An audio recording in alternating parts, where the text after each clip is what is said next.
those of Natural Bridges Media or KSQD's staff, volunteers, or underwriters.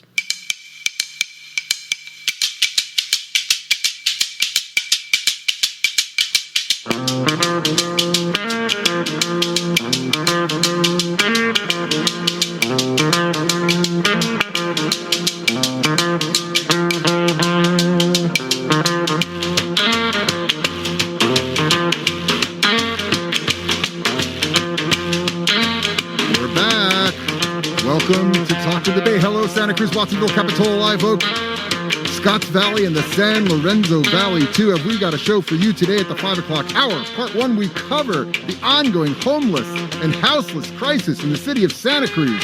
Keith McHenry and Alicia Kuhl are in the house. On the second half of the show, we check in with Lonnie Faulkner of Equity Transit. Lonnie is just off helping organize the wildly successful No Way Greenway campaign. This is Chris Krohn of the Santa Cruz Political Report, and this is Talk of the Bay, show number 70 for me. And that is, and just a quick pitch, if you like what you hear on The Squid, it's a mix of music, talk, and national shows like Amy Goodman and Tom Hartman, then go to KSQD.org and click on the donate button and give us anything you can afford. It takes 2 to 3 minutes, and we'll be right back in a Santa Cruz second.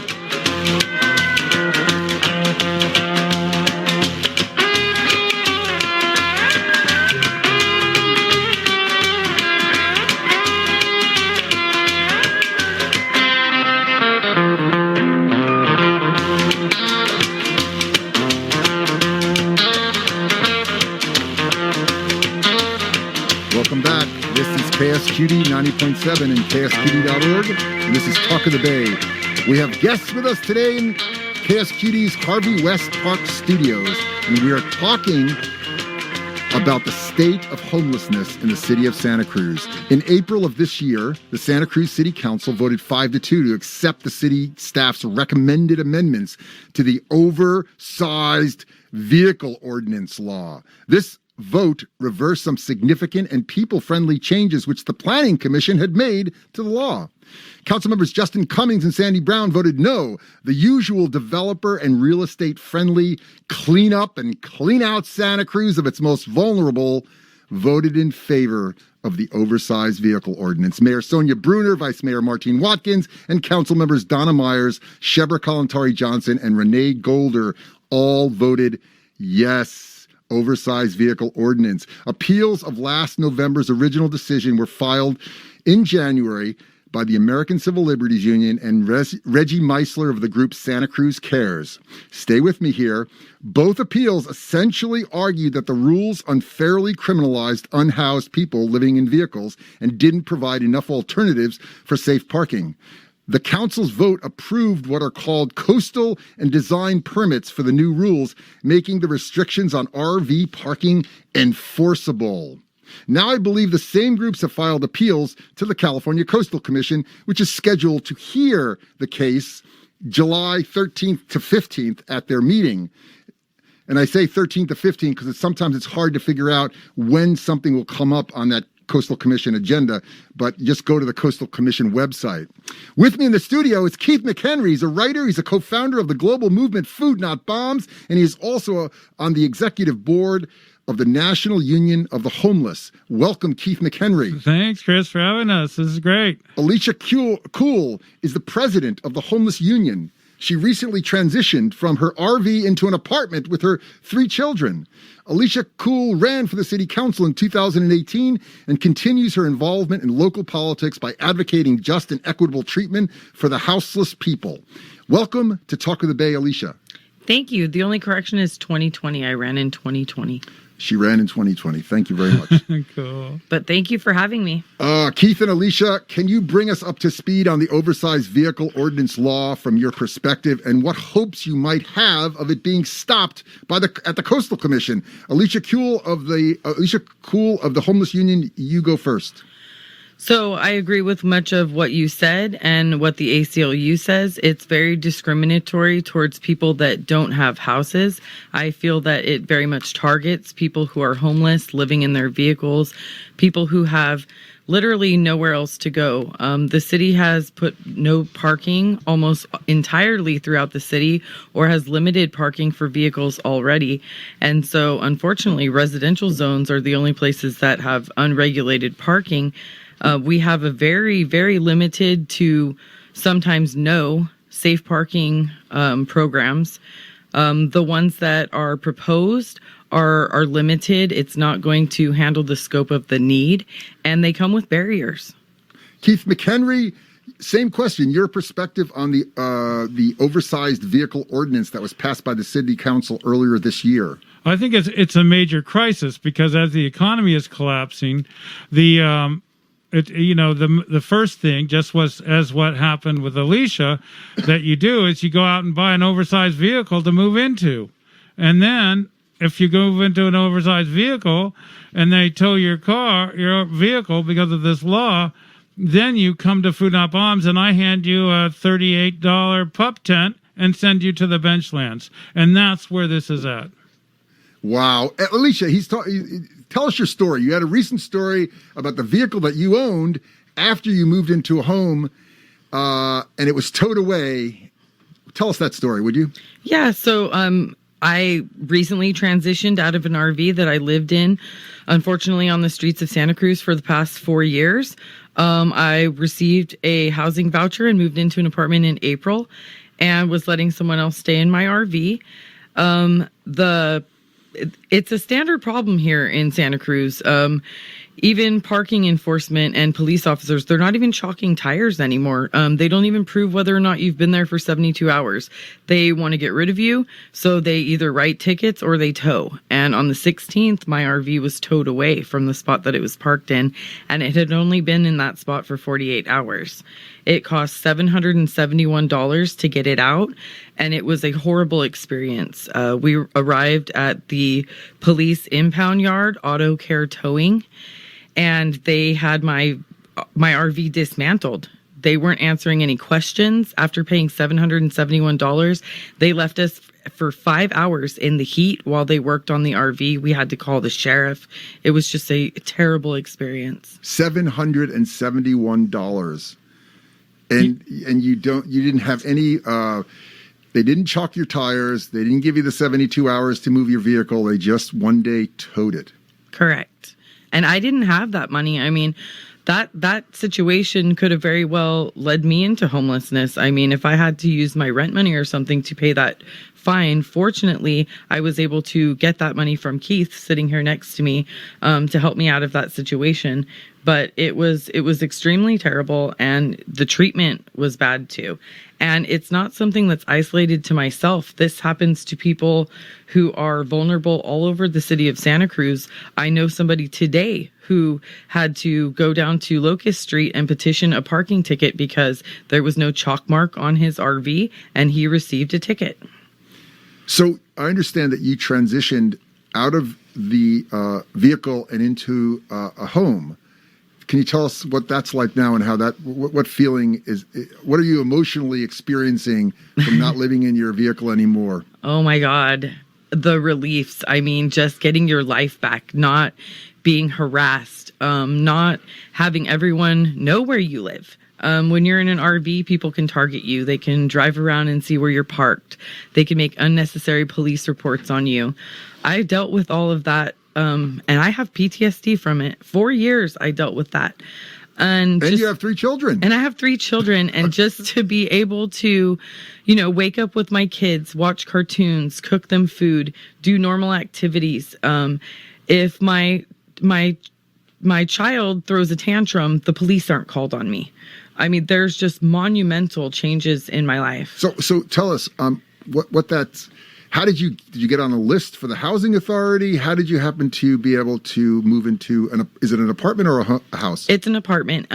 Fortunately for myself, I went through a program called Families in Transition, and shortly after getting accepted to that program, some emergency housing vouchers became available. I'm not exactly sure how that works through the state or the federal government.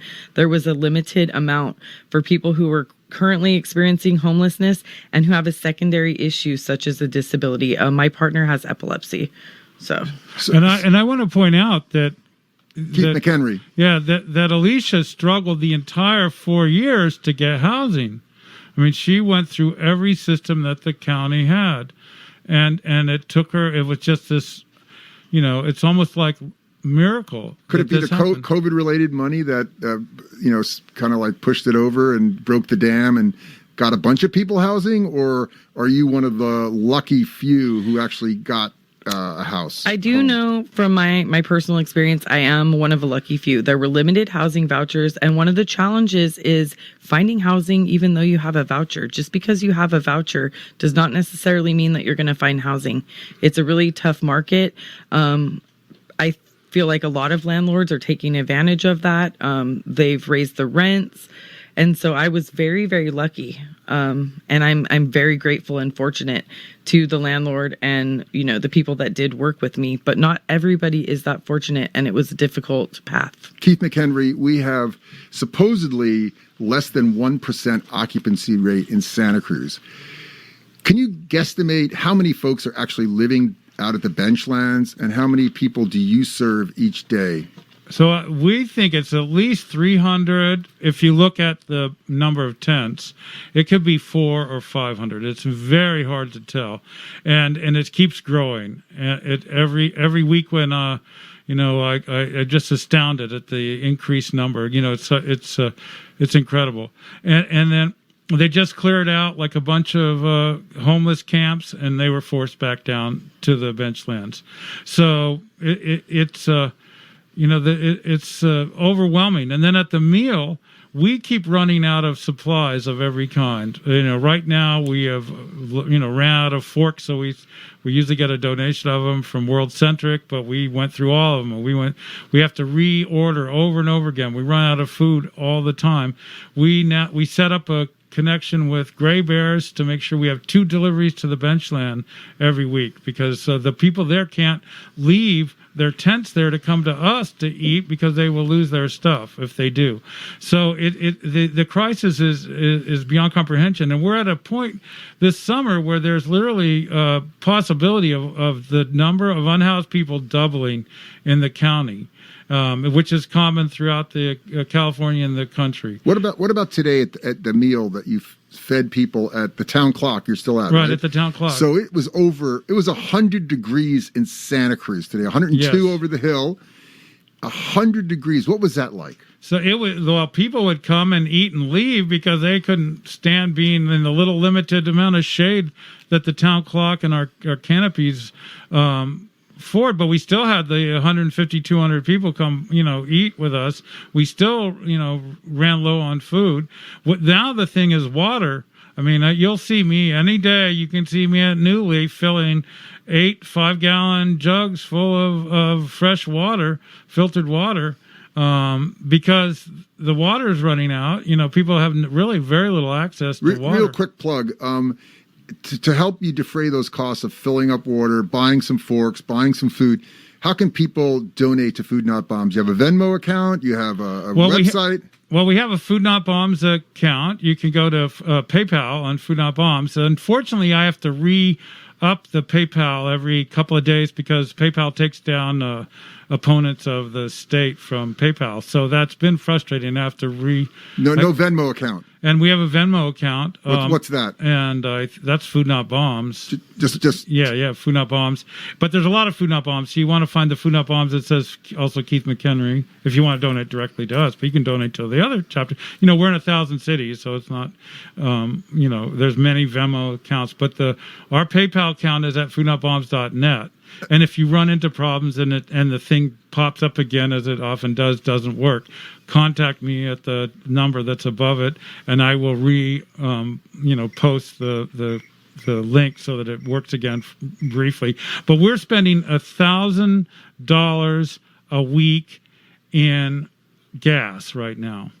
So we spend $4,000 to rent the kitchen in up in Scotts Valley, and we spend. I hand out $1,000 every meeting on Monday at the the Resource Center for Nonviolence and gas, because the prices of gas are so intense, and we have people that are going to pick up deliveries all around town of food. We have people, and it's incredible. I've never seen anything like it. So we are always desperate for funds just to keep this going. This is KSQD 90.7 and KSQD.org. My guests today on Talk of the Bay are Keith McHenry of Food Not Bombs and homeless advocate Alicia Kuhl. Keith, politics. I know you're deep in it with the city. There's two questions I have for you. One is, have you seen a strategy of the city sort of putting everybody over at San Lorenzo Park and pushing them out of every other place in town? And are they actually telling them to go to the San Lorenzo Park? Yeah, that seems to be the case. And they claimed, city council claimed that or maybe the city manager claimed that they stopped doing that, but they're doing it again. And you don't find, the camps get swept. If you're, even if you're up on the higher level at San Lorenzo Park, they move you back down to the benchlands. And it's now going all the way to the Soquel Bridge at this point. It's getting, or to the Brenta Forte Creek. And it's really, it's I can't believe that they're packing that many more tents into there. And I ran out of tents yesterday, and I got people asking me for tents today. So we're spending between $500 to sometimes up to $2,000 a month on tents. We had to kind of slow that down because because we're trying to now use the money for gas. But it's just heartbreaking. People coming, and then the new homeless. So imagine, almost every week, well, definitely every week, but several times a week, usually an older woman, a couple of older women in their 60s, 70s, or 80s will come and say their RV was towed and they lost all their belongings and they want to go to the shelter. And there is no shelter to be sending people to. So we try to get them into a shelter. You can't get them into a shelter because there's no space at the shelters, what little there is, and it's really dismal, the conditions there. And and then we hand them the pup tent, and we walk them over to the benchlands and help them set it up. And we do this for months now. This might be Alicia 6 months. Kuhl, what's your experience? How do you analyze this strategy of the city pushing everybody into the benchlands and not really, as Keith just pointed out, providing shelter space? And I spoke with the city manager, a month ago, and he said that there was space for 150 people in the shelters. And, I said, well, it seems like there's over 300 people over at the benchlands. What are we going to do? So he thought July 1st was going to be a soft sort of getting people out of the. Now they've changed that strategy. I guess I've heard. What's your sense of how do you look at the city's strategy and how are they reacting to this crisis, this human crisis? Sure.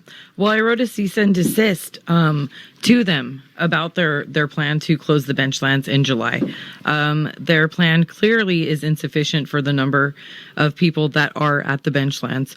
I really wish that, 2.5 years ago when we were discussing available shelter alternatives and encampment spaces, that would have been, looked at instead of, recall efforts. Here we are.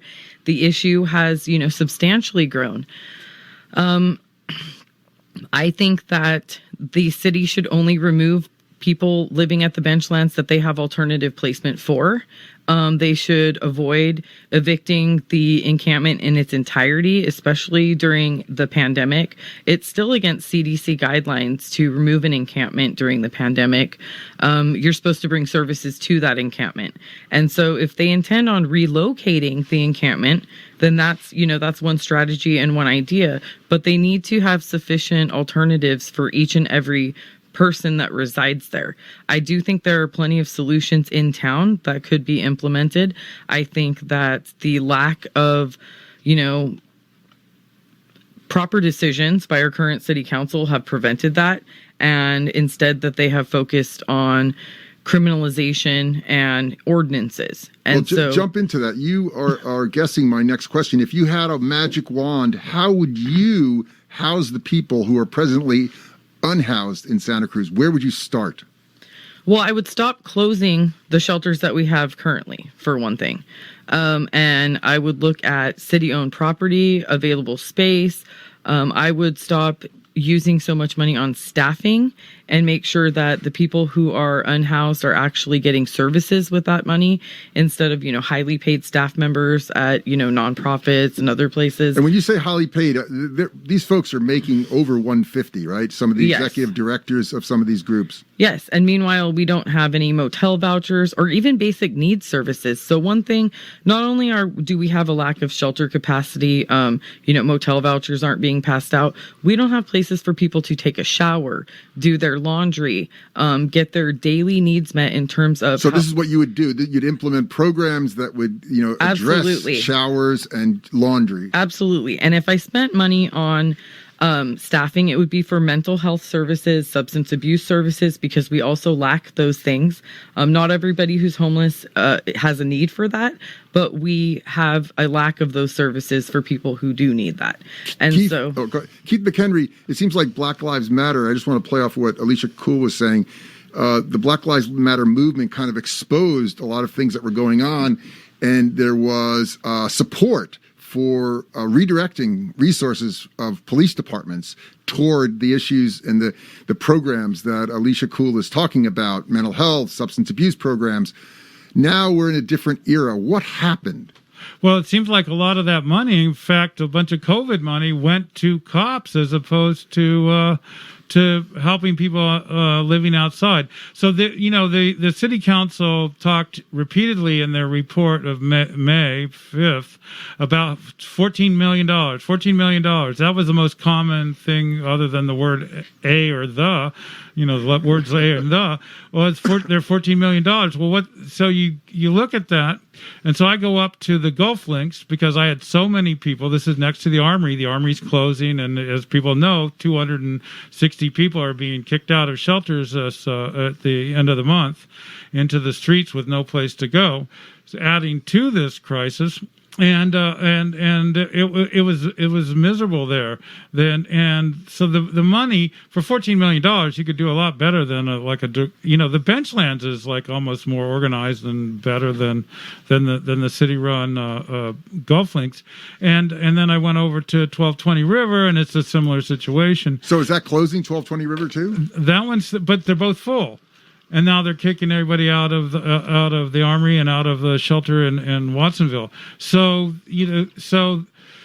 I heard they were putting the pressure on you too to move where you feed people, that you can't do it. Oh, that's been really funny. How has that been? I know the city council took it up. There's an ultimatum, I thought, that was given to you. Can you go through the steps? Yeah, that's been really interesting. So once we got kicked out of the last place because of a development, we moved to the town clock. Then we got a cease and desist order from the city attorney. We ignored it. And then they passed a law that you're supposed to only be there, be there only 4 times a week. I've met with Tony Elliott at the bench at the town clock. Parks and Rec Commission director, and with Bernie Escalante and Sandy Brown. And they thought, well, why don't you do it only 4 days a week here? We said people need food every day. Plus, people living outside don't know what day of the week it is necessarily. Why would they need to? So if they had to find us every couple of days, that would be insane. Plus, there is a war, there's a poverty, there's an economic crisis, and protest is traditional at the town clock, and we are a protest. We're called Food Not Bombs. The $40 billion that went to arm Ukraine recently is the same exact amount of money HUD says could house every homeless American. So we are making a decision to not house people, not help people. The city council could be uniting with us and to organize the federal protest against the federal government to fund housing for the homeless instead of the policies that they're currently doing. Wow. Instead of attacking us. So, our country's made a choice. Where are you at right now vis-a-vis the police? They gave you, said, Keith, we want you only there 4 days a week. And you said, I'm sorry, I'm going to be here 7 days. How'd you leave it? I just told Bernie that, we're not leaving. We're here. It's a First Amendment activity. We'll be here every day as the economy's crashing. There's nothing much to do. And so they haven't said, hey, we're going to take it down if you put it up the other 3 days. Yeah, no, there's nothing that the city can do, particularly as the crisis is expanding. I recently reposted my September 10th, 2019 flyer where I was suggesting people go to city council that night to see about the policies of the city in lieu of the fact that there was going to be a global economic crisis. Well, nothing has happened sent by the city to handle that. They're now about to see a global economic crisis. We are seeing a food shortage already. And so there's not much they can really do unless they want looting downtown or something. Our time is winding down, and I wanted to get from you, Alicia, what's the toll been like? You're a mother. Maybe put your mother hat on. You have 3 kids. Maybe you could say their ages. What has that been like, being a mother during this, being homeless and transitioning, and what's life like? I can say that it changed who I am, being homeless and going through those things. It's not just something that you kind of pass through and you get over. It changes who you are. And I've often said, how will your community treat you if you ever lose your home? And it's important to really look at that. We've had to do, and we are still doing, because it's been just a short period of time, a lot of healing. Based on what happened, the way people treat people who've lost their home, the way people, I've attended tons and tons of city council meetings, and I've heard haters say things like, we can't have this shelter next to this school, and things like that. You asked me to put my mother hat on. I have kids. What's been the effect on your kids? What do they say? If you don't mind sharing that with us. They have a poor outlook on police. They have kind of been traumatized by being woken up. I told the police that they weren't allowed to talk to my children because they were just kind of always knocking on the door, asking what we're doing. Can your kids come to the door? Things like that. I told them no towards the end because the harassment was just so frequent. And so I just wanted to point out to the community, I've been in school meetings and, assemblies and things like that. I'm sure that I've stood right next to people who talk poorly about the homeless. Our children could even be in the same class. Treat people with kindness, especially when people have lost their housing. And in 2020, you ran for city council, and you'd think that a candidate would not be, well, what happened to you when you're a candidate? Because this harassment didn't stop, did it? No, definitely not. The current city council went above the parking authority, transportation authority. I had won an appeal in order to keep my parking where I was parking on Olive Street in town. And they rejected that and took away my parking and made it extremely hard for me to even run for city council. Coach Keith, you get the last word here. What's the game plan?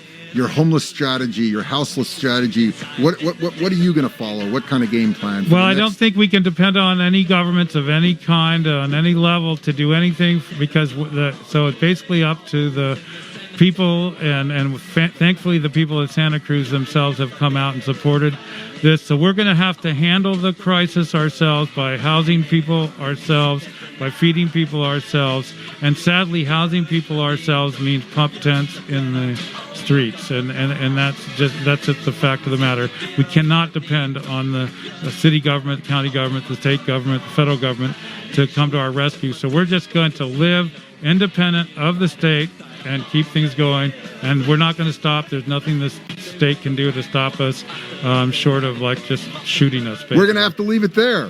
Thank you both for sharing your thoughts on the homeless crisis. Keith McHenry of Food Not Bombs, Alicia Kuhl of the Homeless Union. I'm Chris Krohn with Talk of the Bay. We'll be right back in a Santa Cruz second. Bonito, yo te quiero.